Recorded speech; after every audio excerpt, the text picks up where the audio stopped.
So hey guys, welcome to my channel.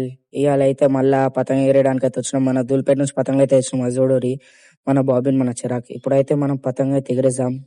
చూడూరి అయితే ఎక్కువ పతంగ అయితే ఎగురుతలేవు, 2-3 అయితే ఎగురుతున్నాయి మొత్తం. అవి ఆడ ఆడ ఆడ ఎగురుతున్నాయి. జర బుద్వేల్లో వాళ్ళు అయితే ఉంటారు, వాళ్ళు అయితే జర పతంగులు అయితే ఎగిరేవారు. చలో ఇప్పుడైతే ఎగరేసాం. ఇప్పుడైతే కన్నాలు అయితే కట్టుకున్నా, జర గట్టి మూడేసుకొని ఎగరేసాం. చలో పతంగ మనం. ఇప్పుడైతే కన్నాలు అయితే కట్టేసిన, ఎగరేస్తున్నా చూడూరి. చలో మన పతంగ అయితే ఎగిరింది. ఎన్ని కోసమో అయితే చూద్దాం. ఇప్పుడు ఎన్ని గనం కోసం చూసాం, మన వీడియో తీయడానికి అయితే ఇవ్వలేరు. కాటైన తర్వాత చూపెడతా. ఇప్పుడైతే మనం అయితే ఒక కాట్ అయితే వేసేసాం. చూడు పోతుంది ఆడ. వీడియో తీయడానికి అయితే ఇవ్వలేరు, అందుకోసం అయితే తీయలే. మళ్ళీ ఇప్పుడు ఇంకొకటి అయితే పోసినాం. చూడు ఆడ పోతుంది. సో చూసుకోరి, మన పతంగ అయితే ఆడుంది. మనం అయితే ఇవ్వలైతే కాట్ అయితే వేయలే. మనం 2 పతంగులు అయితే పోసినాం. చిరాకి గట్ట అయితే వదిలేసేసిన. సో ఇదే ఇక ఈ వీడియో. చలో బాయ్ బాయ్.